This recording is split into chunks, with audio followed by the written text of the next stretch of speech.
Hello, everybody, and welcome to the Jacob System podcast. I'm the host, Jake. With me is my friend Joel. Hi, everybody. Happy Halloween. Happy Halloween. We have a special podcast for you this day. Yes. Which is a horror/comedy, however you want to look at it. I'm still trying to figure that out. Wow. But it's definitely one of the earlier cases of a movie that's made by a comedy director. Yeah. But I don't know. It's hard to think, like, what other movies would you really compare that's like, it's sort of like, it's horror, but there's a lot of comedy in it. Army of Darkness. Army of Darkness. Sam Raimi definitely does stuff like this. But yeah. The movie we're talking about today is the 1981, I think, classic, yep.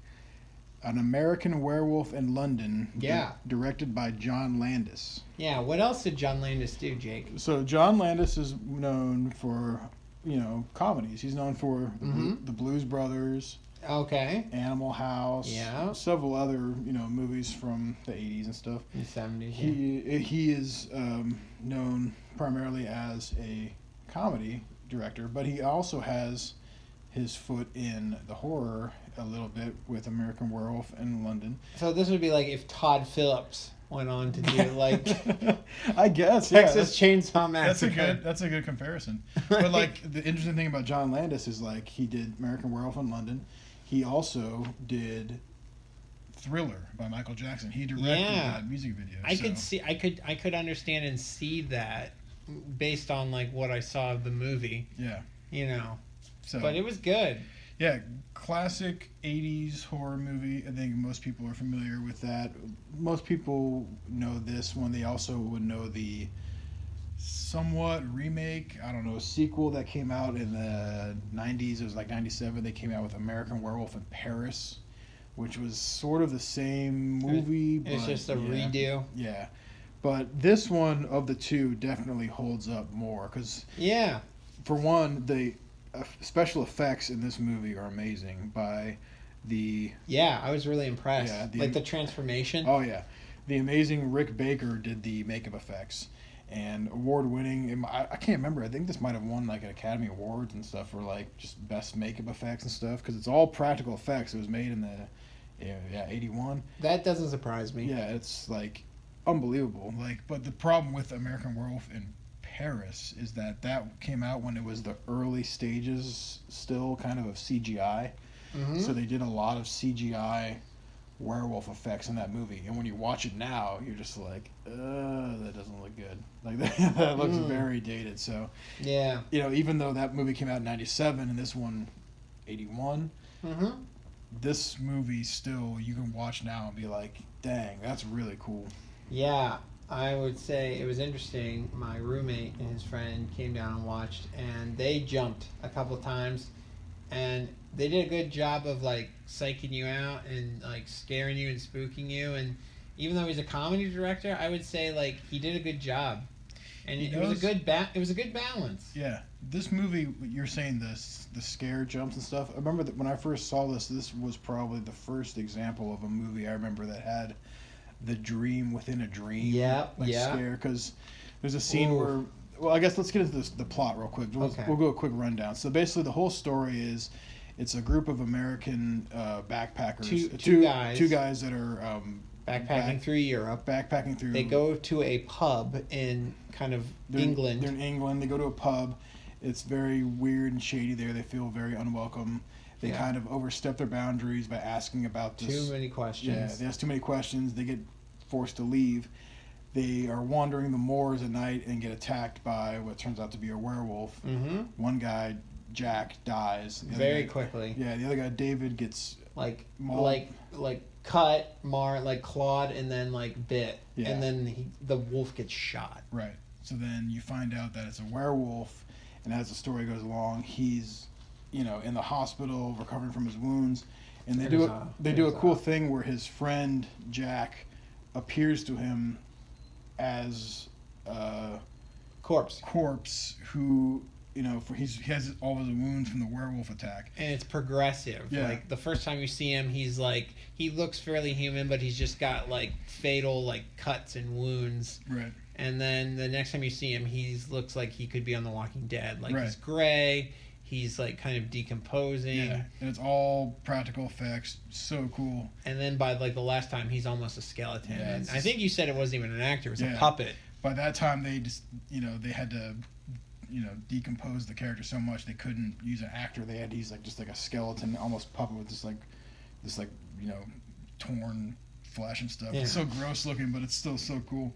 But yeah, it was good though. A couple things about this movie. There's for being a horror comedy, because it's so easy to just throw into the horror thing, but there is a lot of like comedic silliness to the story. Oh yeah, because it's a silly story about any kind of story about a werewolf. You're kind of like, this is dumb. It's like it's horror movies, but it's not like he points out how like ludicrous the whole idea of becoming a werewolf is and stuff, but it's a fun turn. And this movie is in particularly known for its transformation scene when he turns into a werewolf, which at the time, when you think about movies that had werewolf transformations in them, like the old Universal monster movies, they would do different kind of effects where they would do almost like a time lapse thing where they would have the actor, they'd put some makeup on, they'd put more makeup on, it would kind of dissolve into them as the makeup progressed.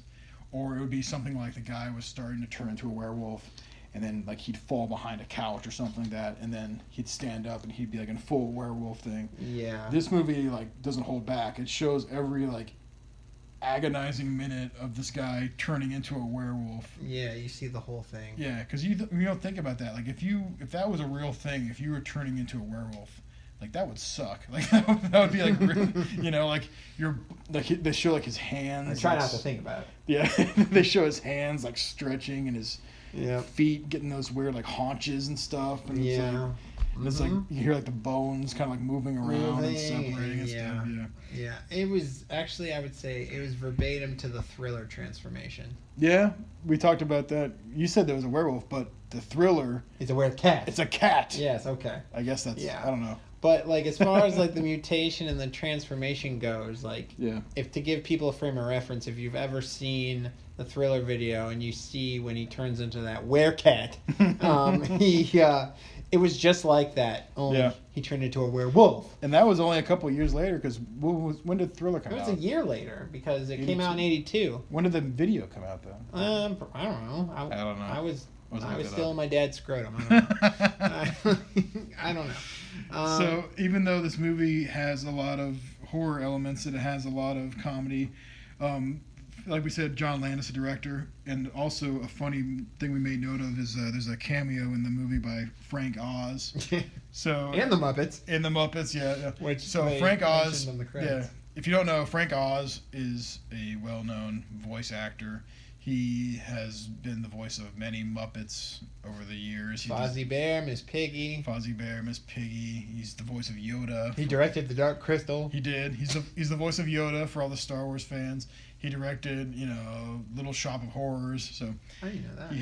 He has a whole big, connection to puppeteering, practical effects and stuff.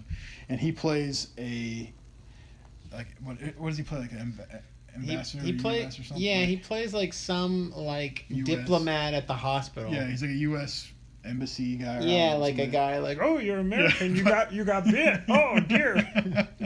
We were joking that no matter who Frank Oz is, no matter what character he plays, you automatically hear like a Muppet voice. You hear Fozzie Bear. Yeah, like in the scene, he's like, Mr. Kessler, please, you must go. It very well could have been like him being Fozzie Bear. Yeah. Mr. Scrooge, it's Christmas. Like, it was like the same exact delivery. I gotta turn into a werewolf. Waka waka. So that was interesting to see him in it. It made me laugh and smile. Another fun thing about this movie, that every song in the movie, yes, that was cool. Every song that's featured in the movie has the word moon in the title. Yeah, it's like the theme of it is moon, like Bad Moon Rising by CCR. Yep. You had Blue Moon. Yep. Which is an old doo-wop song. Yep. Moon Dance by Van Morrison. Yeah, everything was moon related, which I thought was really cool. That was pretty cool. Yeah. We were joking that there wasn't any Bark at the Moon by Ozzy, but that was too early. Bark at the Moon! Yeah, that would have been interesting.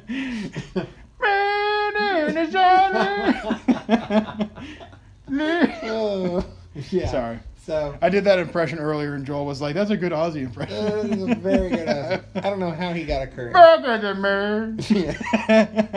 But yeah, apparently werewolves were big in the 80s. I guess, yeah. I don't know. Like, this was. Have you ever? You've never seen this movie before? No. Yeah. No, I mean, again, it's gonna sound like every episode I say this, but I remember seeing the video box. Really? And I was just like, wow, like that looks intense. I remember a kid in my elementary. I would have guessed it was a comedy. I remember a kid in my elementary when I was in elementary school. A kid in my class told me about this movie when I was probably like, oh god, I had been like second grade. And I remember this kid, Mike, was like, "Have you ever seen an American Werewolf in London?" I'm like, "No," and he told me the whole idea. And I remember being like, "Wow, that sounds crazy," but like he didn't. As a kid, you wouldn't get the comedy in this movie. You'd see this movie and be like, "That's scary. That's a scary horror movie." Yeah. You know what I mean? So when I first heard the whole storyline from him, like on the playground as a kid, I was like, "Man, that sounds like a scary movie." And then I didn't actually see the movie until middle school or something, and I was like, "It's it's definitely has its scary moments, its jump scenes and stuff, but it's like it's also really goofy. They just have fun." Yeah. That's the big thing I guess you can come away with this movie is that it's a fun, scary movie. Yeah, I laughed more than I gasped. Yeah. There's a lot of fun in it. So yeah, you liked it? I loved it. Yeah. I actually really enjoyed it a lot. Highly recommended from me. One of my all-time favorite movies. Horror movies. Just one of my all-time favorite movies in general. So if you're looking for a great movie to pop in while you're waiting for kids to knock on your door and hand out candy, watch An American Werewolf in Paris. In London. He messed that up. I can't believe. Well, if you want to watch the 90s one, watch American Werewolf in Paris. Oh. If Joel had been paying attention. I'm just kidding. An American Werewolf in London is the one we just watched. And it is a great movie. So yeah. Thank you for listening to this podcast. Be sure to subscribe to the Jacob System YouTube channel for more reviews. We're going to have some more stuff coming out soon. Sorry, we've had a little bit of a break. Just been very busy. Haven't had a whole lot of time to do some reviews. We got some other going to Foo Fighter concerts. Going all over the place. We're gonna do some more movie reviews. I got a bunch of toy reviews I still need to do. So yeah, gearing up for the December Star Wars release. Yes, cannot wait for Star Wars. Yeah. So. Anyways, we'll catch you guys next time. Thanks for listening. See you later. Bye-bye.